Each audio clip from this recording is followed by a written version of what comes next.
Hello, everybody, and welcome once again to another episode of the Remarkable Coach Podcast. As always, I'm your host, Michael Pacheco. Today with me, I have the wonderful, the amazing Terry Bean. If you ask 10 people what Terry does, you will get 10 smiles and 9 different answers. Terry Bean is a business growth coach, consultant, and speaker. Terry, welcome to the podcast. Thanks, man. I appreciate that. That line, when I first came up with it, if you ask 10 people, what does Terry Bean do? You'll get 10 smiles and 9 different answers. I thought that was brilliant until I actually sat there and read it one day. And I was like, wait, that's not good for somebody that's trying to market themselves. But it is what it is, man. I do way too many different things. We have that conversation all the time, right? Because everybody talks about how important a niche is. My niche is fixing problems, right? My niche is giving you clarity. My niche is kicking your ass when it needs to be kicked. My niche is being of service and connecting people. But, roll that up into one cool sentence and let me know how that goes for you. I'd love to hear it. Well, I am in marketing, and I've done some copywriting in my time, so I might get back to you on that. You have time, sir. You have time. We'll definitely dive into more about what you do throughout this podcast, but I like to open up by simply inviting you, the guest, to talk a little bit about yourself, about your why you do coaching, and what got you into it. Yeah, for sure. I kind of fell backwards into coaching back in the late aughts, 2007, 2008. I had started doing a lot of speaking, specifically around the idea of business networking and social media. And if you do a good job on stage, you leave an audience wanting more, right? More access, more information, more time, whatever the case may be. And coaching became a really good outlet for that more for me. So it just paired up nicely with the speaking I was doing. And I found that I'm pretty good at it. I've got a decent memory. I listen well. I ask good and penetrating questions, and you can see results, right? If you have clients that do what they're coached to do, they thank you, they grow, everybody's happy. And so I like that. It's not necessarily immediate feedback, but it is feedback. And so I really enjoyed that process. And as I mentioned earlier, it's always like a puzzle to solve. And while my wife couldn't get me to sit still to do an actual puzzle because that's not my speed, solving things in real time like that is a lot of fun. And after 25 years of business networking, I'm like that old insurance guy. We fixed a lot of things because we've seen a lot of things, or whatever the case may be, right? There's not much different, just the application or the people. I love the idea of puzzle solving. In fact, in a former life, I was a marketing consultant and would often talk about my love for, quote unquote, solving puzzles. I think that's definitely that's part of the it's part of the fun, right? Is you, because you've got the business itself, you've got the products and services, you've got the business's customers, right? You've got the market conditions, and you've got the people, right? The humanity, right? And then there's probably 2 or 3 other things that I'm not thinking of right off the top of my head. But man, if that's not a damn tough puzzle, I don't know what is. It is, and it's fascinating, right? And it's really fun when you help somebody gain the level of clarity that a proper coach does when they're smacking their face into the wall repeatedly, and you're like, hey, have you looked over here where the door is? Because this thing's like wide open. You could just walk, literally take 2 steps over here, and it's like just straight through. You're so close. Like, oh my God, I didn't see it, right? Because everybody's too close to their problem, right? Sure. It's hard to have that vantage point when you're stuck and mired in the middle of it.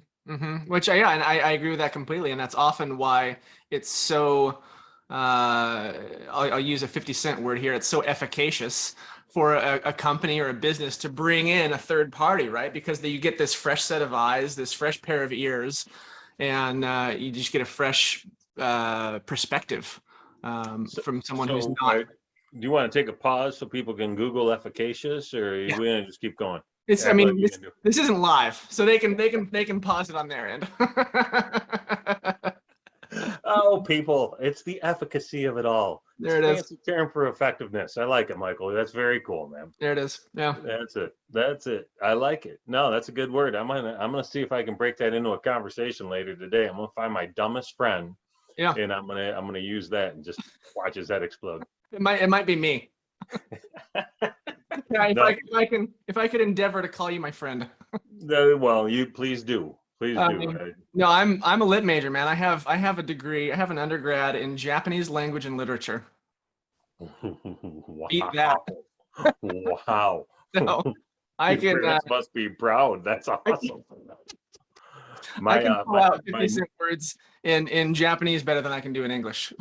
that's fantastic. My nephews are both half Japanese. My brother lived in Tokyo for close to 2 decades, so Right on. Right on. very cool. I've actually been over there. It was a great trip, man. Yeah. Why? Yeah. I went to university there. I was over there for 3 years, and it's a cool spot for sure. Were you in Tokyo or where in Japan? Primarily in Tokyo, and I spent the last part of my time there down in Fukuoka. Okay. Yeah. He was in Kyoto for a while and Tokyo as well. So Nice. yeah, that's interesting country, man. I'm like 6'1", and when I was there, I was about 210 pounds, maybe 6'2". And people were like, "Are you Arnold Schwarzenegger?" It was the early '90s, right? You Terminator. Yeah, that's right. Don't mess with That's me. awesome. I love it. All right, let's reel this back in. Too Um, late. Oh, who are your clients? the people I like working with best, I say, have a seventh gear, right? If you look at a manual transmission on a sports car, it's oftentimes a 6 speed. I like the folks that have that seventh speed.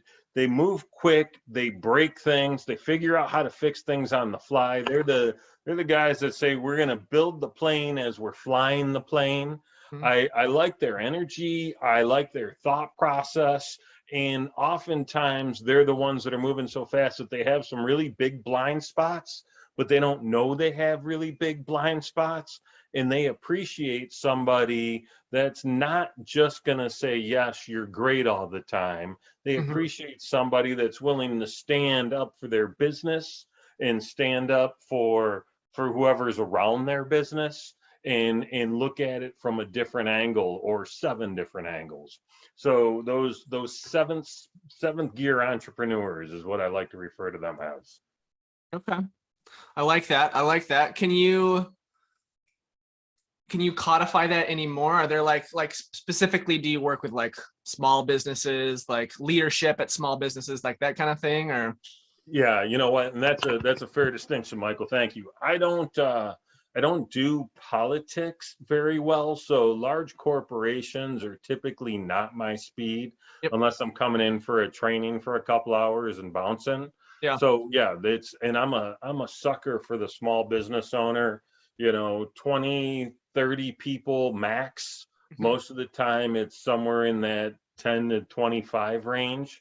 Mhm. I might take on some of their lead sales folks and work with them too, just Mhm. to get them, to increase their bag of tricks a little bit, right? Hey, you tried this, but what if you tried this and this and that?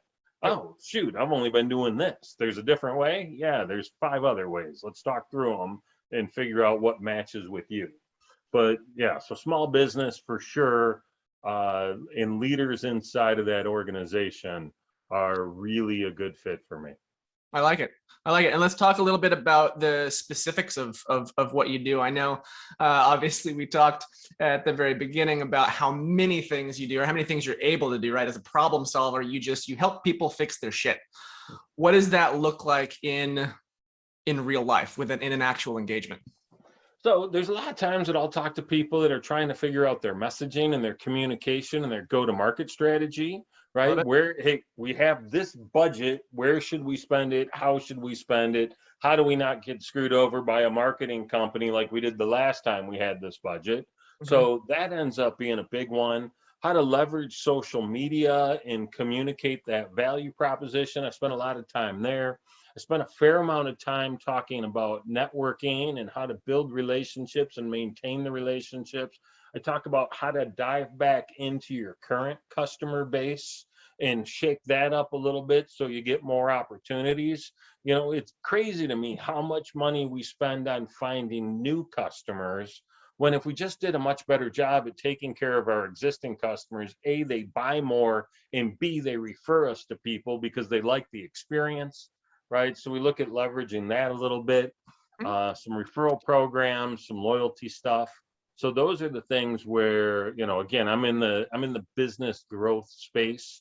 And then every now and again, I get into the recruitment side, the Mhm. retention side of, you know, just how do you better deal with people, Mhm. right? Because a lot of times, especially owner operators, you know, they were really good at the thing their business does, and they outgrew the ability to do it themselves, so they kept throwing people at the problem.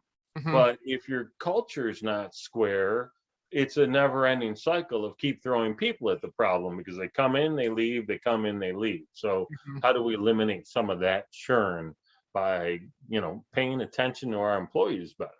So that Yeah. ends up being an area.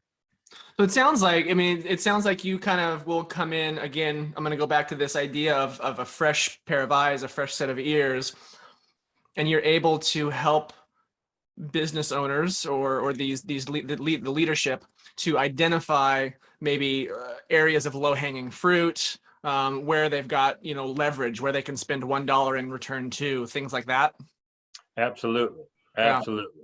Because that's you know, and it's to the point, you know, if you start paying any attention online, there's 7,000 different things you could do right now to grow your business for only $29.99. You can have it, right? Sure. But you start spending the different series of $29.99s, and now all of a sudden you're like, well, which one do I do now? Which one do I do next? Hmm. Right? So kind of clarifying some of that and creating those paths forward in a myriad of different ways ends up what happens. And one of my favorite coaching stories, I had a client that had just bought a company.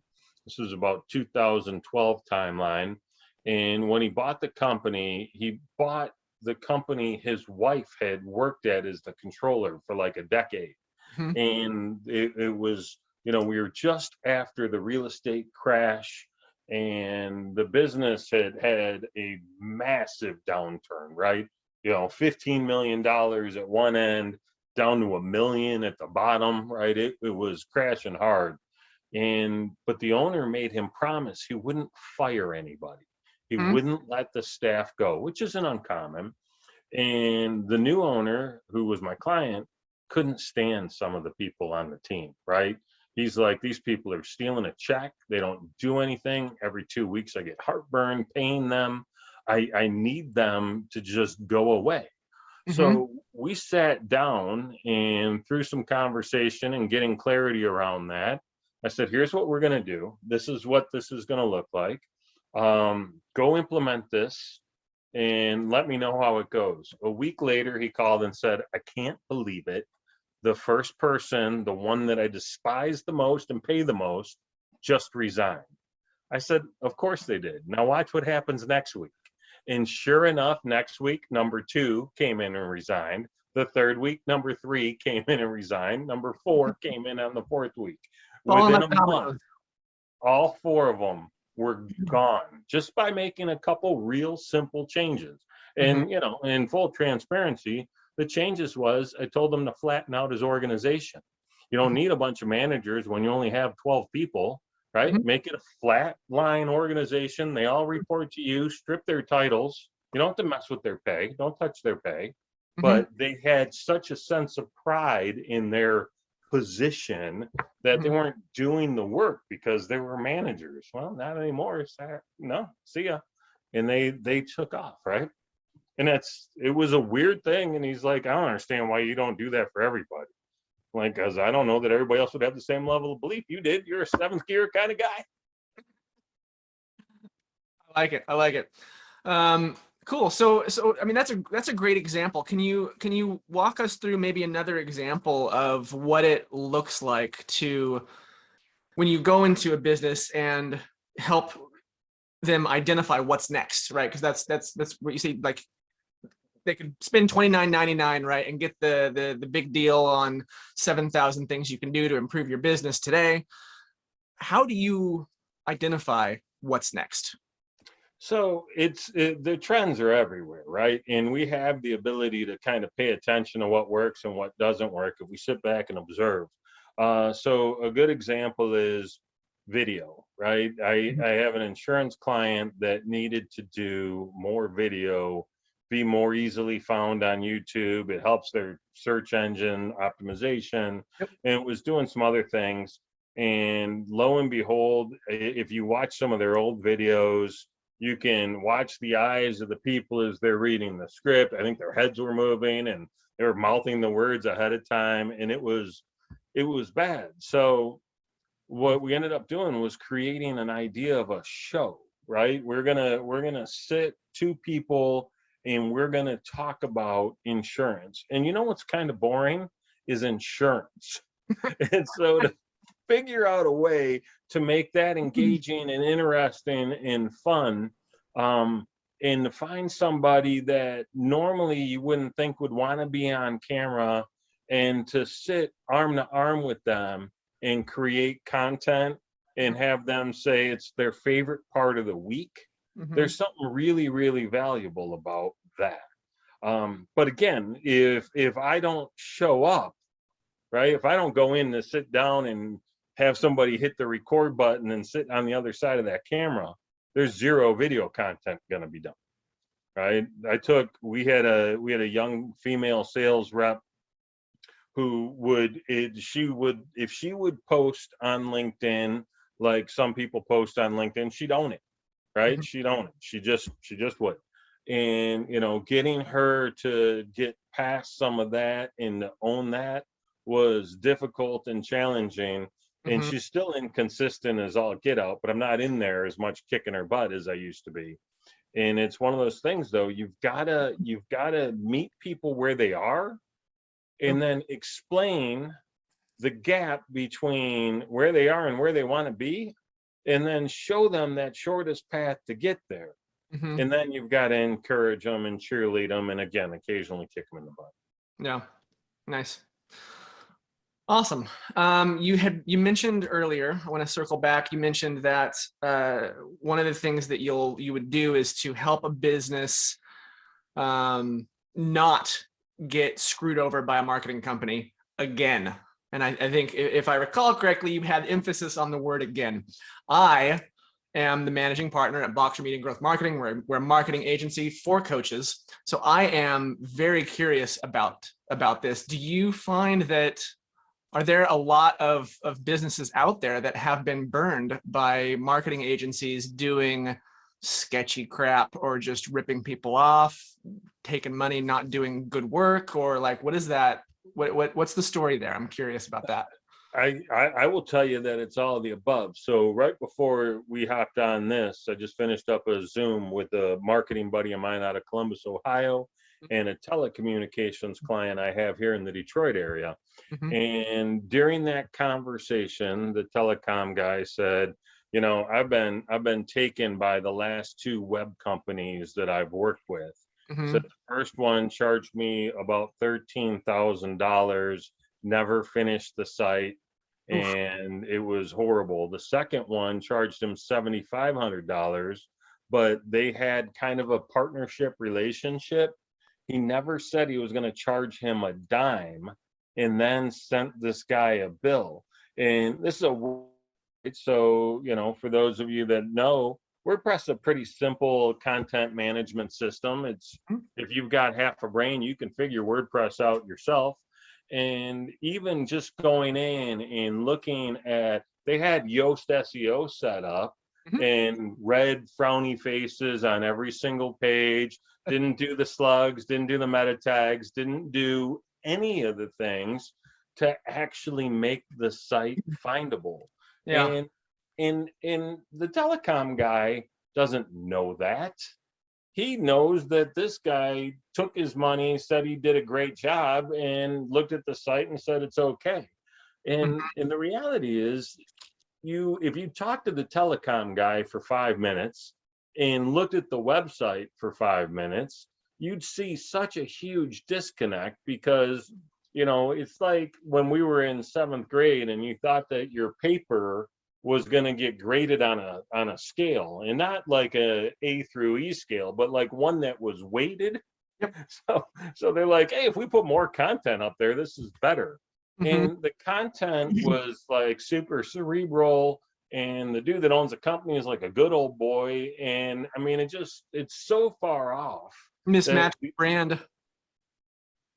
yeah, man. And anybody would find that out in 3 seconds. Yeah. And you can't do that, right?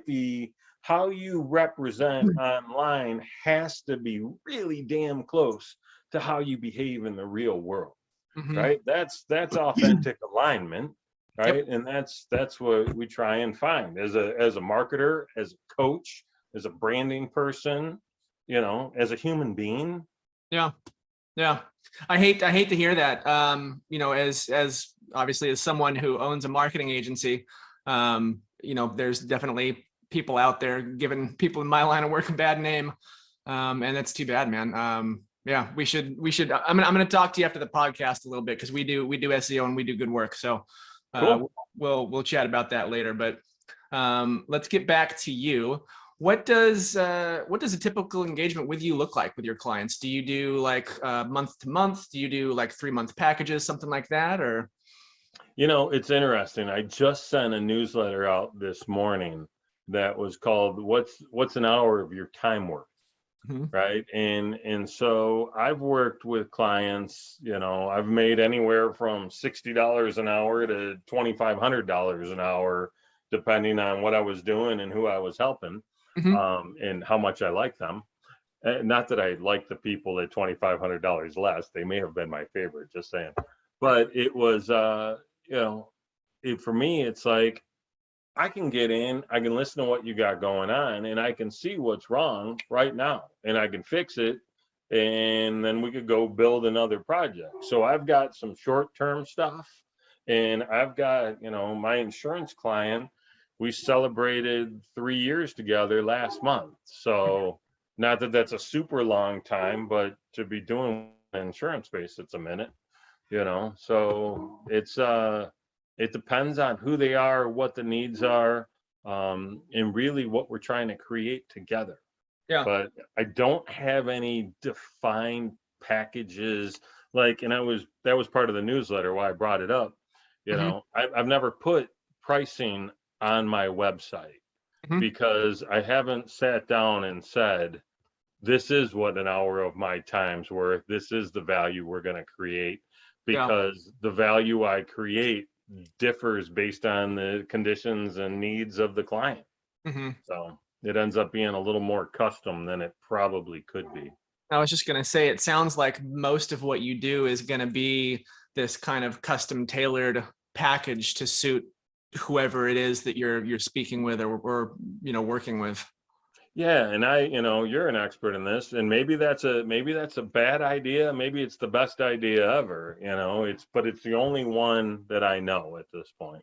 Well, if it's working for you, then it's the best idea, right? Yeah. I mean, if it's working for you, then it's working for you.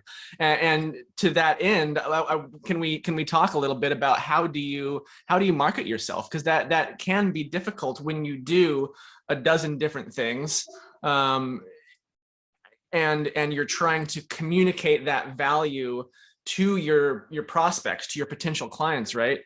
And if a potential client, if a prospect is maybe looking at your website or looking at your marketing assets, whatever those may be, and they see A through F and you do all these things, it may not resonate with them strongly if they're looking for one specific answer. So how do you market yourself? How do you get your new clients?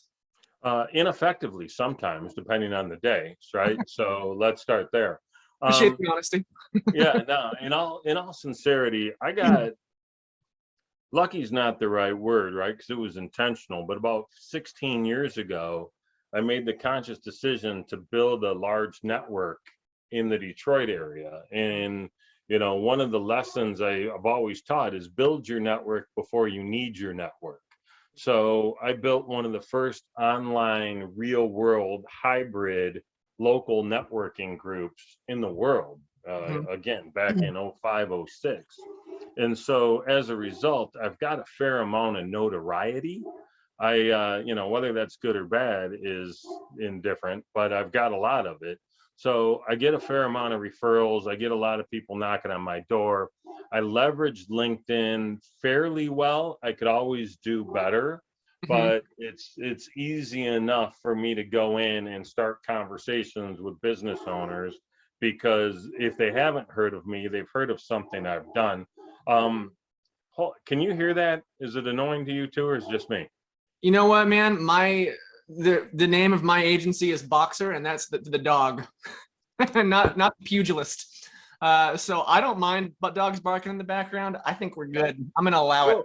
Cool. All right. Well, yeah, I needed to, I don't have that cans on, so I wasn't sure how if it was as loud to you as it was to me. But It's not that bad. yeah, Yeah, don't he's worry. a good boy, letting everybody know that he's here. Um, that's You're coming awesome. through loud and clear. Yeah, perfect, perfect. So sorry for that. Normally I always joke, no one ever hangs up on themselves, but evidently I'll interrupt. I'll interrupt my own diatribe here.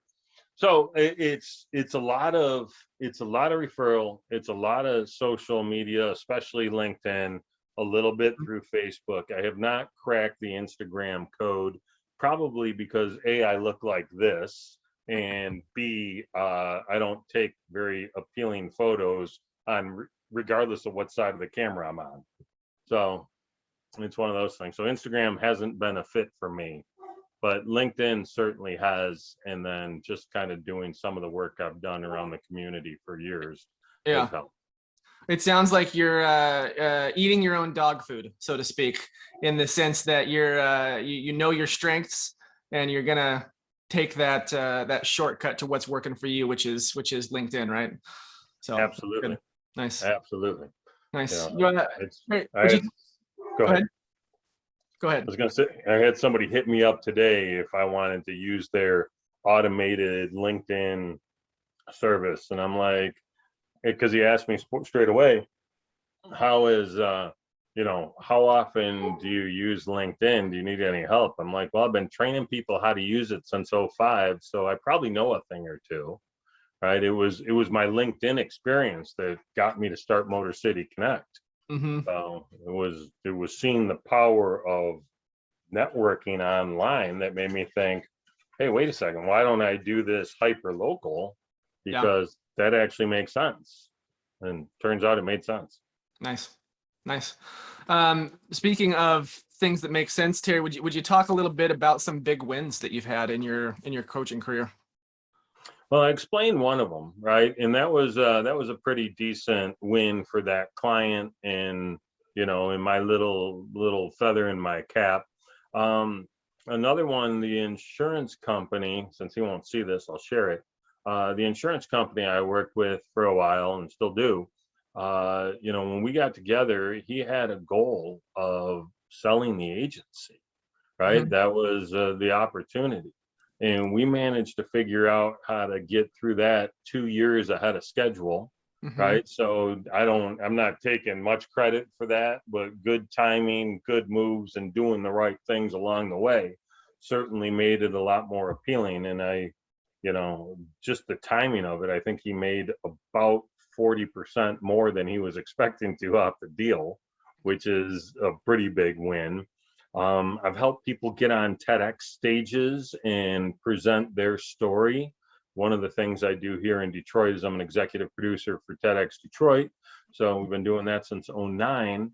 And so I've coached some people on how to get on our stage, and I'm not on the selection committee, Mm-hmm. but I know them. But I've also coached people on how to get on other TEDx stages. So those are always good stories and good fits, and feel really good. Um, let's see what else comes to mind. Uh, I like watching people succeed. Actually, I got a text from the telecom client yesterday morning that said, "I love what you're doing. We're finally being noticed," was his exact words. And I'm like, "Good, man. You guys are worth noticing. This is my job. Let's go." So that part's cool. Um, a lot of times listening to people tell stories about jobs they found or clients they made from a little bit of coaching, a little bit of training. Those are normally the ones that sit with me the most, Hmm. because again, I'm an impact guy, right? Hmm. I like to see the result of what happened. I like it. I like it. Let's flip that on its head now and talk about some failures. Where name a time or two where you've messed something up and learned something valuable. I was doing some work with an automobile dealership a couple 8 years ago, and I didn't really fully understand my role in the dealership. Mhm. And technically, I wasn't even working with the dealership. I had a partner of mine that was a software developer, and we were supposed to be developing a new platform for the dealership. And I ended up spending a lot of time there, but not adding a lot of value. Mhm. And my partner and I had had a conversation on a couple of occasions that hey, you got to figure out what to do. They're starting to ask questions about why were they paying us so much, and you show up and cheer up the team, but you're not really doing anything. Well, I'm here to market the software. Well, the software doesn't exist. So what are you going to do between now and when there's an actual product to market? And I didn't heed those warnings. And I remember I got back from my honeymoon, and the dealer principal called me in and basically just said, "I got to let you go." Right. And so it was a weird experience because, he really didn't have the ability to fire me because I didn't technically work for him, and I brought everything together in the first place. But it was a lesson in, always over deliver and under promise, as opposed to not do anything, right? And it's not like I didn't do anything, but making several $1,000s a month, um if that doesn't translate into moving some hoods off the lot, then the value proposition's off. Yep. And the value proposition was off. Like, I wasn't even mad. I was like, yeah, you know what? That seems smart. You're in the you're right. I would, if I were coaching you, I would tell you to get rid of that guy, Yeah. even though that guy is mean, right? And that was a tough reality. And part of it, if I'm being totally honest, Michael, I have a tendency, and it's a weird thing because I'm a relatively humble individual, but I have a tendency to get by and lean on my wits. Right? I said to you before you even hit record, don't bother telling me what's going to happen. I like to be in the space where I'm reacting and doing that. So I Yeah. think I'm fairly witty and fairly charming, and I tend to think that I can get by on those things. Again, we covered my look, so we know it's not that, but I tend to think I can get by on that charm and that wittiness, maybe more so than I should. I'm a little too clever sometimes for my own good, and Hmm. I rely on that more than I should. Well, I gotta tell you, man, I think wit and charm could potentially go a long way on Instagram. Just saying. Just saying. I'm gonna keep that in mind, man. I'm gonna keep that in mind. Reconsider that, Terry. Reconsider that. I'm gonna keep that in mind. You know what? Damn it, I'm gonna post something right after this about that very comment. So Do we'll it, see. baby. Do it. I love it. We'll see. We'll Terry, see. I want to be respectful of your time. Is there anything else that you would like to chat about that we haven't touched on thus You far? know, I think we covered a lot of ground, man. I think we covered a lot of ground. Um, I'd love to chat with you a little bit about marketing and lead gen and what you're doing there personally, Yeah. right? Because I was having a conversation earlier today about the idea of, why don't you just hire somebody to fill your calendar, and then you talk to the people instead of being the guy that's trying to find the people talk to the people, sell the people. And Yep. I'm like, that might be a thing. So I'm curious a little bit about that. And then, if it's okay, I'd like to tell people where they can find me if you're cool with that. Of course, of course. Do you want to talk about the marketing stuff on air or off air? I'm happy either way. Oh, you know what? Let's talk about it on air. Maybe it'll add value to people listening. Yeah, yeah. Do So, you have specific questions? yeah. So I don't think I get enough views to my website. Let me rephrase. I do not get enough views to my website. There it is. The Um, honesty. yeah, right. No, it's not. I don't think it's like I had a coach one time that we were talking, and all of a sudden she started making hash marks on a whiteboard. Hmm. And when we got done talking for the hour, she said, "Do you know that you said the word try or a variation of the word try 11 times in the last 47 minutes?" I know because I've been counting them. You can see them. And I was like, damn, man, no, no. Yoda would be pissed. I'm even wearing a Yoda would be Yoda shirt. Yoda would be so pissed. He Not would be cool, Luke. pissed, man. And so I try and be mindful of the language, which gets to be a little annoying for people when you try and be mindful for their language too. Hmm. But sometimes you gotta hold a mirror up, right? That's what good coaching is. I'm holding the mirror up so you can see who you are and who you're being. Um, so there's definitely a visibility problem with my website, meaning it's not being viewed enough. And then there's clearly a conversion problem with my website because the actions taken even if someone's there are non-existent. Now I know that I don't have MailChimp integrated into it properly. So even if you wanted to fill out the form to sign up for my newsletter, you can't. That's a whole different kettle of fish. That's no. Um, what's that? I said that's no bueno. Because if you've got a mailing list form on your website, man, you want people on that because that's how you can get right your message directly in front of somebody. That's right. And I spent some time Googling it to fix it. And then, life got in the way and I haven't thought about it in 3 months, right? Because no Yeah, one's asked me about it. Um, we got to and fix that then for you. And then the other thing and the thing that really matters is, I'm seeing people that are, like I said, like doing appointment setting some way, some shape, somehow. So Hmm. do you guys, what's Boxer do specifically, and how do you serve coaches and trainers and folks like that? So it's a great question. It's a broad question. I'm gonna answer that in respect to your situation. Okay.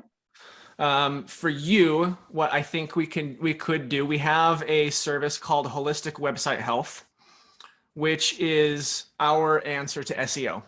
Okay, so there's five primary parts to SEO. There's going to be the backlink building. There's going to be page speed. There's going to be mobile optimization.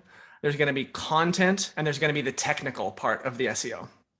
We deal with the technical, the mobile optimization, the page speed. So we make sure your website's going fast and we help you deliver good content on the site. We don't do anything with backlinks at all. 99% of agencies out there that promise to do backlinks are outsourcing that to a house in India. Yep. And they're getting temporary backlinks off of cheap websites, and Google is too smart for that. It is a very short-term solution to what should be a long-term strategy. SEO is a long-term strategy. Your investment in SEO should continue to pay off for months and ideally years down the road if you're doing it well. And that is going to help you be found better in organic search results. Part of that too is helping to adjust we call it information architecture. So we want to make your website, we want to reduce the friction for your prospects to find the information that they're looking for, right? So some people, if you go to a website and they'll have 12 things in the main menu, you don't want that. You want like 4 things in the main menu, maybe 5. Simplify things a little bit, make things easier to find, right? And then do all of those things that I talked about, the technical SEO, make sure the website loads fast, make damn sure that it works well on mobile, because over 50% of traffic in 2022 is mobile traffic. And then make sure the technical stuff is working well. And that's what you were talking about earlier, where the other marketing company didn't do it right? The meta tags, the meta descriptions, all that kind of stuff. The other thing that I think we could do that potentially help you would be, we have a service called Social Omnipresence. And that is where we take some content of yours, we split that up into small video snippets, we make audiograms, we make social media cards, and we schedule out that posting for you. And that we can put that up on Instagram, on TikTok. You'd be surprised how many people are taking in, coaching content on TikTok, or maybe you wouldn't, but there's a lot of people, there's a lot of really great coaching content on TikTok. Put that on LinkedIn. And every post has a call to action, right? And that call to action for you, I think would be a good one, would be to get them back to your website.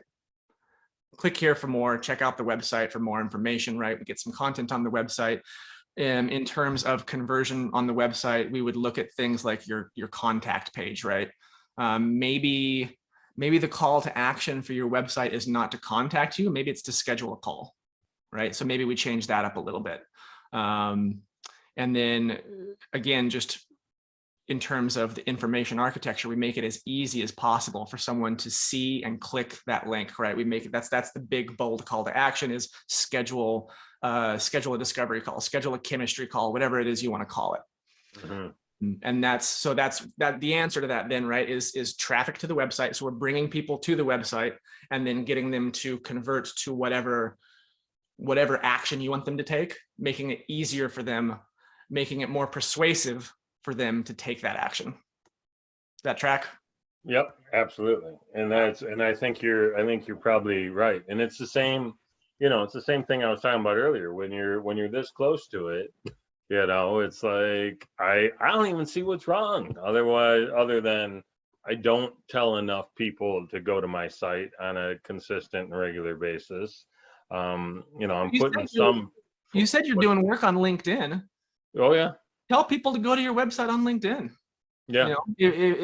Or tell them to message you directly on LinkedIn, right? Maybe that's on LinkedIn. Maybe that's your call to action, is shoot me a message directly. Let's talk about this. And that's the key, right? And so I'm a big fan of story selling as a strategy for other people. Yep. But if I go through my last 50 posts on LinkedIn, maybe 3 of them, if I was real brash, might be considered story selling for me. Yeah. Right?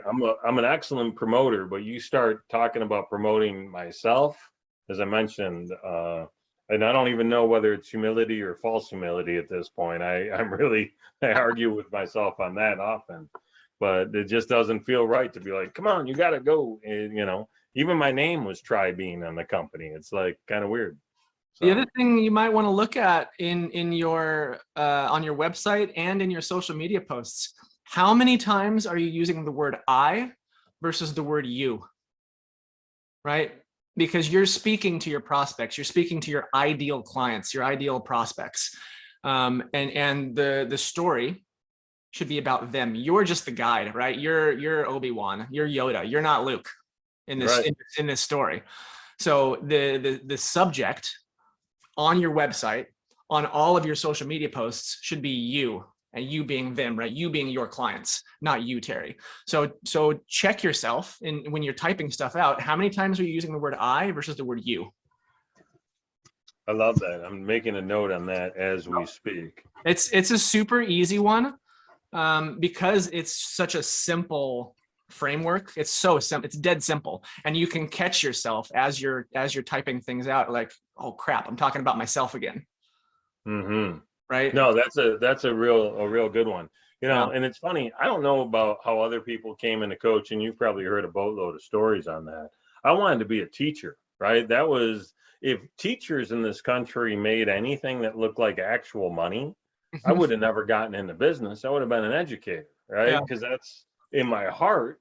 That's what I'm here to do. So, you're you versus, I just wrote you greater than I, right? Oh, yeah, That's probably, that's it. that's a good lesson. And I have a sneaking suspicion I'm exceedingly guilty of that. So I'm Yeah, going to go back and look. I like that. In fact, I'm gonna steal that and call it a collaboration. You is greater than I. Super simple formula. I love it. That's great. Yeah, it's so straightforward, man. I'm like, okay, I don't have a lot of room on my note page. That's awesome. Sweet, Terry. Anything else that No, man. When you get a chance, take a look at my site if you're bored. And for anybody listening, if you're looking for some opportunity or want to connect, Trybean, TRYBEAN.com is my website. And then you can find me on LinkedIn at Terry Bean, right? LinkedIn.com/in Terry Bean. I'm and you're also Trybean on Facebook and Instagram if you're really looking to go down that rabbit hole. there it is. I love it. Uh, Terry, this has been great. I will definitely, you know what I'll do is I'll just do an audit on your website and I'll send that to you down the road. And I'm going to extend this to our listeners and our viewers on YouTube. Guys, if you want a free audit, just shoot me an email. It's michael@boxer.agency. I'd be happy to do an audit of your website and give you some ideas of areas for improvement. Terry, thank you so much for taking the time to be here on the podcast. This has been a great pleasure. I had fun. It was my pleasure, man. Thank you. This was a good time for me as well. Thank I'll you, look brother. forward to seeing you when I do, Michael. Appreciate it, brother. And thank you to our viewers and listeners. We'll see you guys next time. Cheers. Be well.